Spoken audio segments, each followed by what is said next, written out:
So thank you all for having us here today. We're going to have, I think, a fantastic conversation. I have a tremendous group of experts up here with me. Each one of them brings a different perspective on what we see happening in the BRIC regions. To get us started, I want to just kind of get some of the housekeeping out of the way in terms of format. We're going to ask each one of the speakers to give us a few minutes about themselves and about their company. And then after that, we'll go into some basic dialogue. I would like to make this session as interactive as possible. So we will, of course, invite questions from the floor very early on, and then we'll continue from there.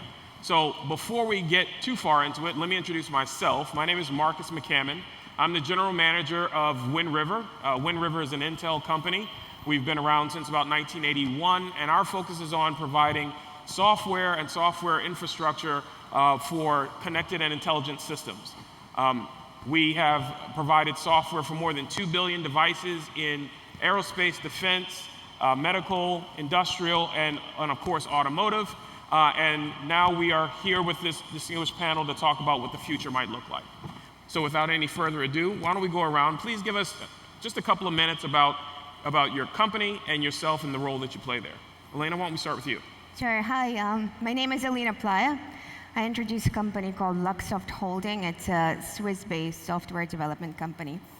I have several connections to Russia. I was born and raised there. I don't know if you can hear it from my accent.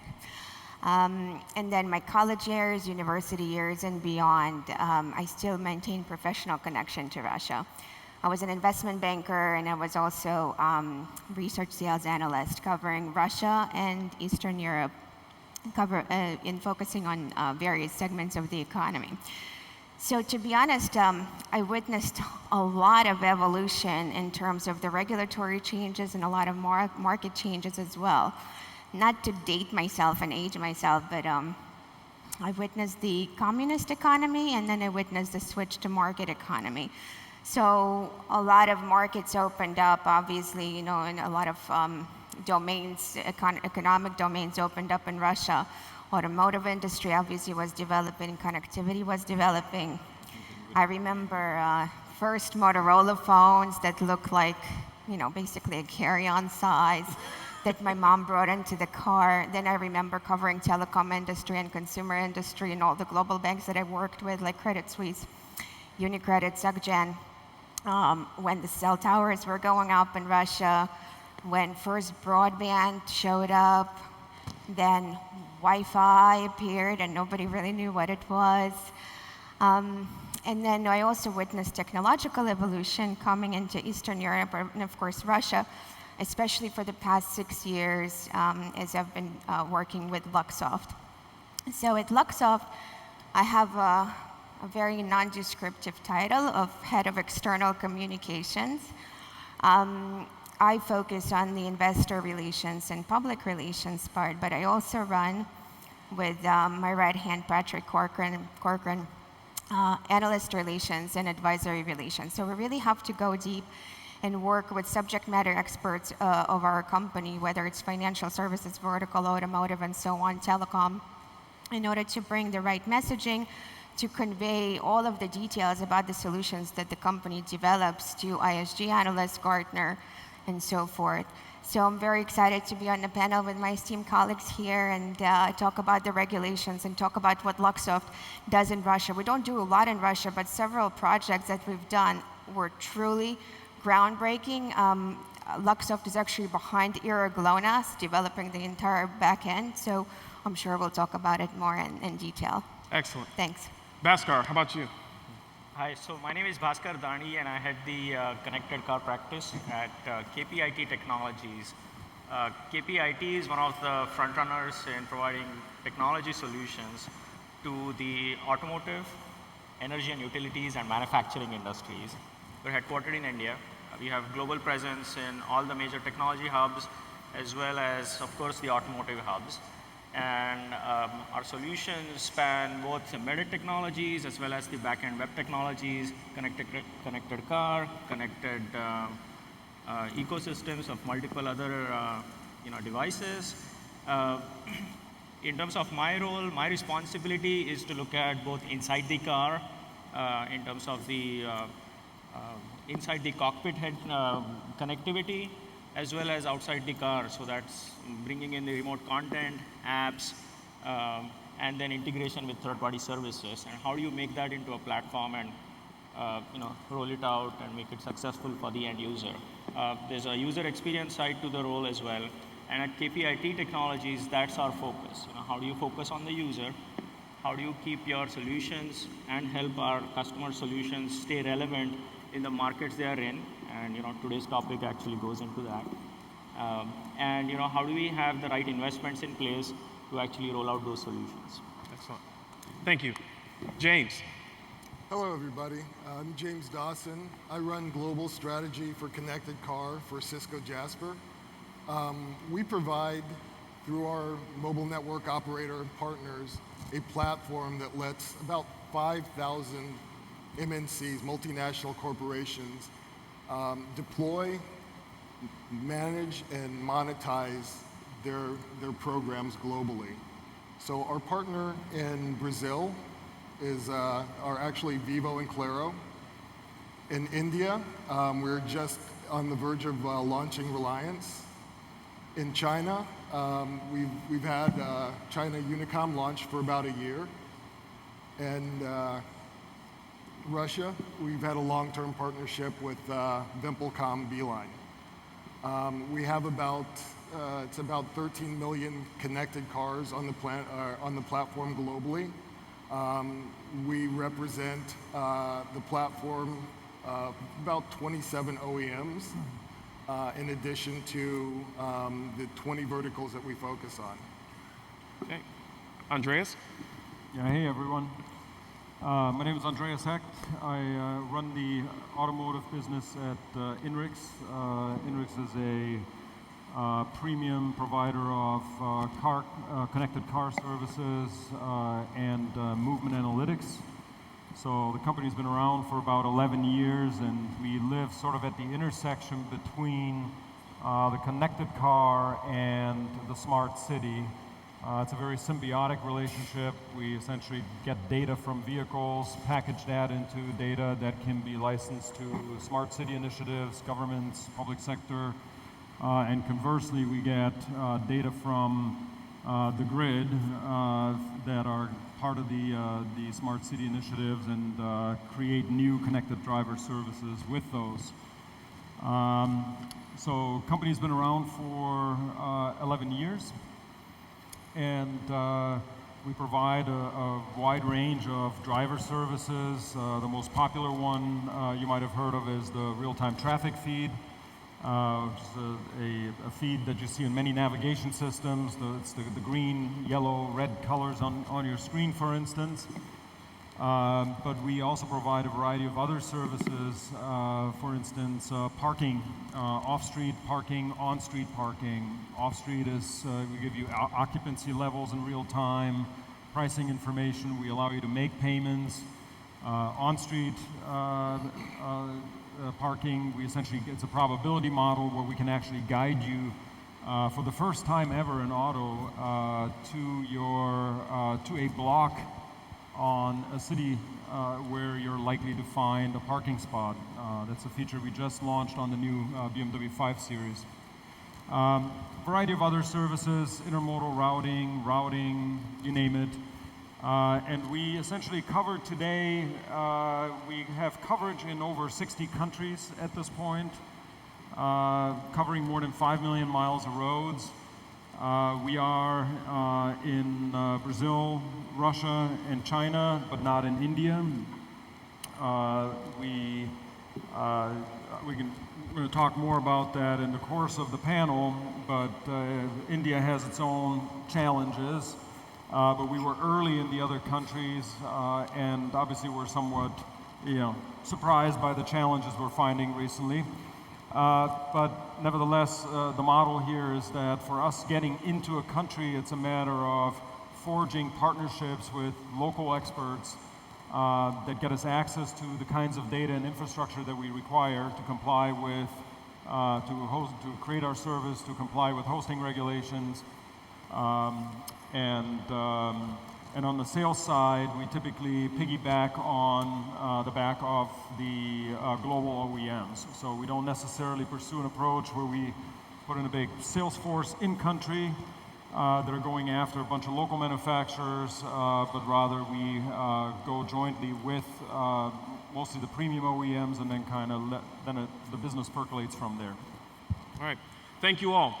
So it's been my experience that when we're developing new markets in automotive, there's at least 4 factors that always come into play, right? So we always have to know what technologies are going to resonate in a given market. We have to have some sensitivity to the economic changes in the market.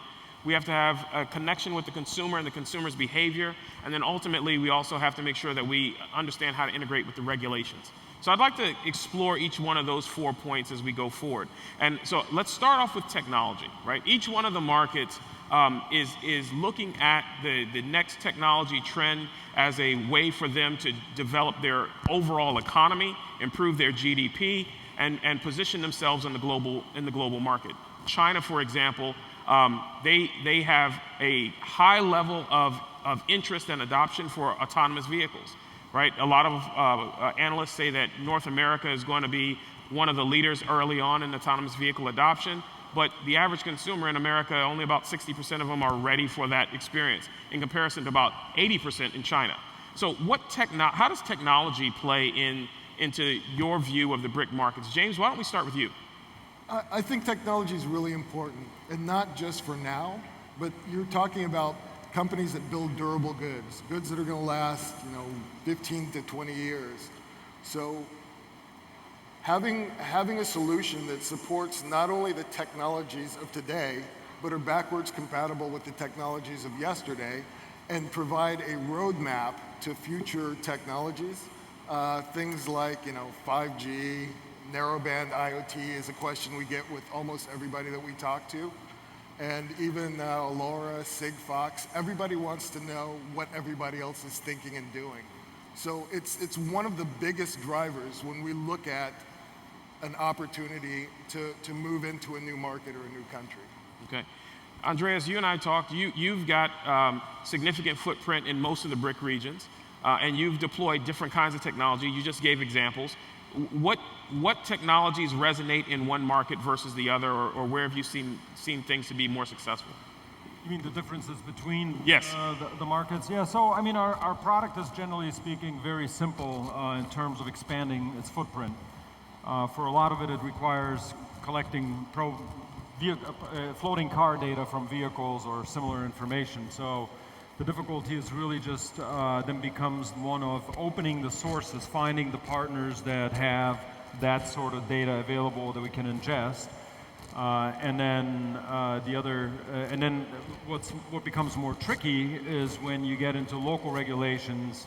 For instance, for us to deliver a data feed directly into the car, which is what we do commonly in Europe and North America, those are things we cannot do, for instance, in China. Right, so for China, what we had to do essentially is to create a partnership where we seek shelter, for lack of a better term, behind a local Chinese player, and then we're able to provide these services. But without such partnerships, it's pretty much impossible. I mean, they can shut you down out of the blue anytime.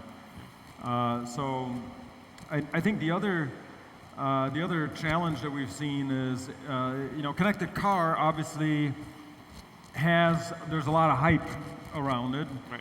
And that was being reinforced even more by some of the local legislation, right? So in Brazil, you had the Contran 245, and Russia, you got ERA GLONASS, in Germany, in Europe, you got eCall. So those are all infrastructure requirements that necessitated these connected services. And we were always of the opinion that would then drive rapid adoption. But we're finding that despite, well, first of all, there have been a lot of setbacks in those regulations. I mean, it's taken forever, in Brazil as an example. So there's slow rolling, the business is slow to pick up, and as a result, your local partners now become very impatient. Right? They're sitting there saying, well, where's the big check? Right? And we're waiting for the big check as much as they're waiting for the big check. Yep. So Yep. that becomes tricky. So Bhaskar, I know that you do a lot of software integration of a lot of different kinds of technologies. When you look at the India market, is there any technologies that you think are more prevalent or more relevant to that market than, say, others? Oh, absolutely. I think from a KPIT, we look at this problem statement many times, and I think so. We look at it as in safe technologies, green technologies, and connected. And it's a common industry view. It's the way you look at. It's an inside-out view. That's where the dollar spend is today in the industry worldwide. But when you look at the Indian consumer and their needs and the kind of environment that they drive in, each of these are fundamentally or critical elements that we need to solve through technology, without which your daily commute or the transportation experience is not going to match or even come at a hygiene level with the rest of the world.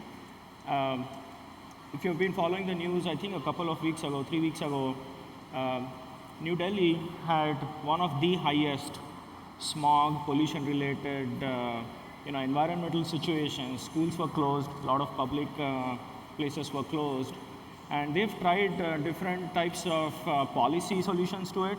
So there is a big realization in the government as well as technology solution providers like us, to address this problem. And then there is, of course, hybrid vehicles, electric vehicles. There's push for that through regulation.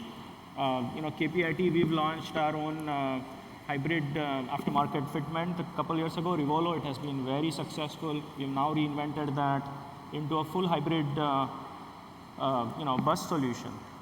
And the response has been surprisingly high. It was always known, yes, you can run buses on electric, but the need and the need felt by the fleet owners and the government fleet operators was something that I think nobody expected. On the connected side, that's a whole another, you alluded to it, you mentioned Reliance. 4G is being rolled out only now in India in a meaningful way. One of the largest players only started now. And if you see the population breakup demographic-wise, we have 1.3 billion people. Half of those are under the age of 25. It's the youngest nation on earth, I think by 2020 they're saying. And about 800 million people under the age of 35. And so these are tech-savvy people. They carry smartphones. 97% market share in India is Android as of Q2 of this year. So in their homes and on their phones, they're used to very similar content consumption habits that you and I have here. And when they get in the cars, that experience is very different because the 4G rollout is only happening now. And so the technology rollout and the solutions that need to come out now need to come through partnerships. They need to come through OEMs, technology platform providers, Yep. and of course consumers kind of directing what kind of user experience you want to give them in the cars. Absolutely. So another key factor, I think, is the economy, right? Whether investments going into the market, what kinds of companies are being developed in the market, are incentives being put against the industry. Alina, you bring a different perspective here, right? So you spend a lot of time talking with investors. You've been very active in investment in your business and in a prior life. When you look at Russia and the other markets that you guys have played in, where do you see the economic factors that would drive how someone might engage in Russia, for example? I can actually connect this question with the previous questions and with the other speakers. Because Luxoft, first of all, Luxoft is a very strong brand in the connected vehicle space, and most of the enterprises that we engage with are from the developed markets. We work a lot with the European OEMs, with tier ones, with many US. We started to work with Asian OEMs. And in the developed markets, the connectivity is more looked at from the end consumer standpoint. Okay. So each OEM tries to develop their own brand and their unique experience, and what kind of connectivity, what speed, what applications, and so on and so forth. When you look at Russia, the connectivity in a connected vehicle is thought of from a completely different perspective, and it's a lot more what Bhaskar was saying. it's a lot more of a social aspect, and the government and quasi-government organizations get engaged in trying to figure out how they can first and foremost build the infrastructure that would benefit sort of more of a humankind, and that's how we came about to develop an equivalent of an OnStar system. The financing came from the regulatory bodies, and then the contractors, which are more on a commercial side, were dealing with the vendors like us to build the entire system. So we built a back end for the emergency response system, which I'm still, being a Russian person, I'm still finding mind-boggling that every single road in Russia, even that is not asphalt covered road, is on the map and is being monitored. And the system's been developed by Luxoft in only 7 months. It basically reduced the response time to 2 seconds when something happens and the driver or whoever calls the emergency response system, and then the vehicles are being routed to the emergency, the place of the incident, with the 30% less time that we had before, and that saved about 4,000 lives for the last 3 years every year. So that's probably the most most vivid example of how connectivity and new technologies are being used in Russia, and that put the beginning, put kind of founding blocks to the infrastructure. Because now every car has to be equipped with an OnStar equivalent button or Eric GLONASS button. No cars are allowed to enter Russia from foreign manufacturing facilities after this year that are not equipped with that button. So Mercedes, BMWs, Porsches, Ferraris are not going to be able to enter Russian market if they're not compliant. Wow. eCall is the European equivalent of OnStar, and Eric GLONASS is going to be, I believe in 2018 is when the compliance deadline is. So 2017 is kind of the 11th hour when everything needs to be ready. And eCall and Eric GLONASS are working together to make sure that, especially on the borders of various countries, the systems are working interchangeably and all of the cell towers and connectivity is working smoothly. Okay. So there's a lot of money and a lot of efforts of the governments and of the commercial and private enterprises like us going into supporting this system. Excellent. Now, like I said before, if there's questions from the audience, please feel free to step to the microphone and we'll address them as they show up. But so just kind of going on the economy, it's difficult to separate the economy from regulation. We've started to touch on that just a little bit. I know that the Brazilian market has been in decline. Have you seen that has changed the way that your business interacts in Brazil, or has it changed the way that some of the initiatives that you had in that market have come to fruition? James? Not really, because car companies want to sell cars, right? So they have plans that they put in place irregardless of regulation. So we do see a lot of activity in Brazil. We see China with tremendous growth. Actually, we've seen the biggest slowdown we've seen is in Russia. Okay. We have things that have been kind of held in a pre-production mode for the last couple of years. But we're expecting a good year this year. Okay. Andreas, I know that you said you went early into Brazil, right? So give us a little bit about that story. Is what? Brazil. You said you went early into that market. Yeah. Yeah, we essentially went in because, partially because we had an OEM that was very keen on entering the country, but also because we believed that the market for location-based services and connected car apps would actually take off because of a law that had been passed in 2009 called the Contran 245, under which everybody had to install telematic devices in their car. And that's for security, theft, you name it, right? And then since the car companies were burdened with that cost, the idea was, well, let's build this flourishing ecosystem of all these great services that we can offer to the driver. So the problem is that, well, it's Brazil. So I grew up there, so something that gets passed into law doesn't really mean anything, right? So everyone, the car companies, the lobbies, everyone was boycotting this thing, and I think it got repealed 10 years later, or 8 years later. So, but I mean, it certainly has spawned the thought process that these things are real.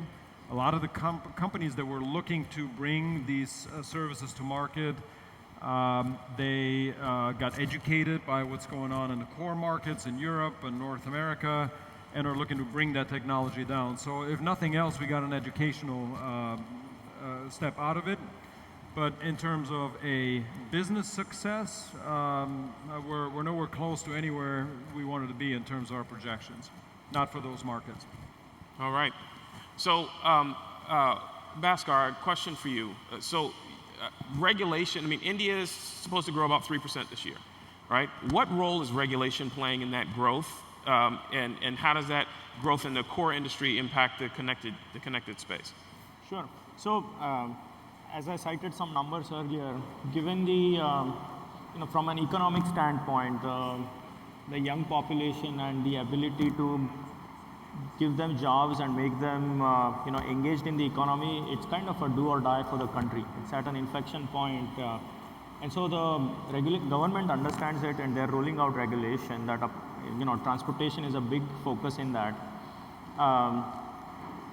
Primary focus so far has been on safety. Okay. So Indian vehicles currently do not require ABS by default, not all passenger vehicles. We make 23 million vehicles a year. 80% of that is motorcycles. Yeah. So cars is only about 3 million, maybe 3.2. And there is a target to go 3 times in the next 10 years. And to be able to have the road network to catch up with that kind of demand, you will need regulation that actually also brings in connected services, incentivizes use.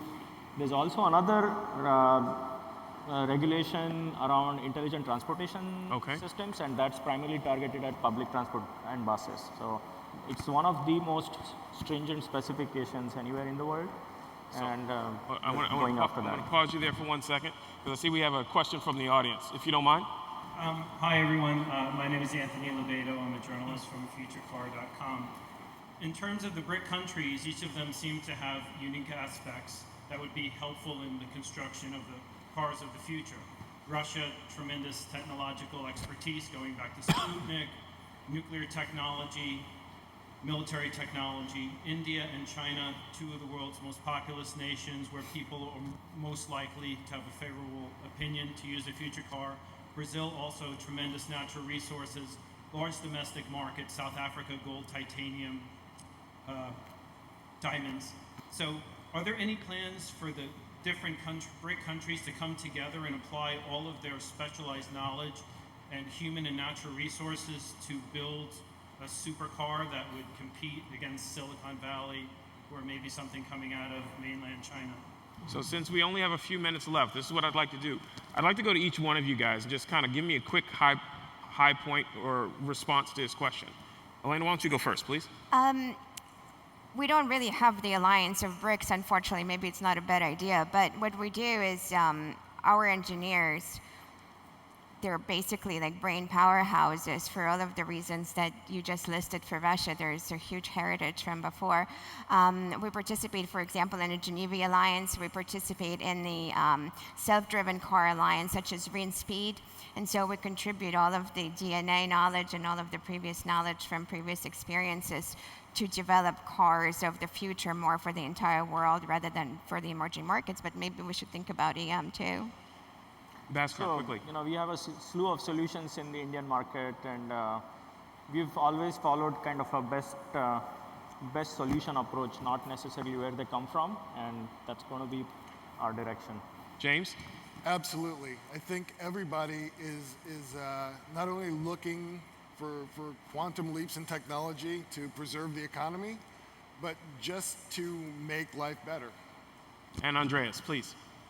Yeah, I think it depends a little bit. I mean, look, China and India made huge acquisitions, right, with Volvo and with Jaguar Land Rover a few years back. So they're certainly looking to learn and bring that experience into, so a lot of that, the activities performed by those Western brands is now going to percolate over into those markets.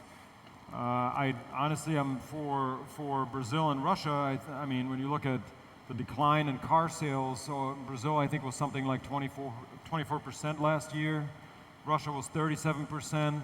I think it's going to be a little while before anybody actually starts investing in the supercar, right? I mean, they got factories that are sitting idle that's hurting them tremendously, and they got to get those cranking again and start making some money before any of this can be reinvested. Absolutely. So please join me in giving our panel a round of applause, and we thank you very much for your time.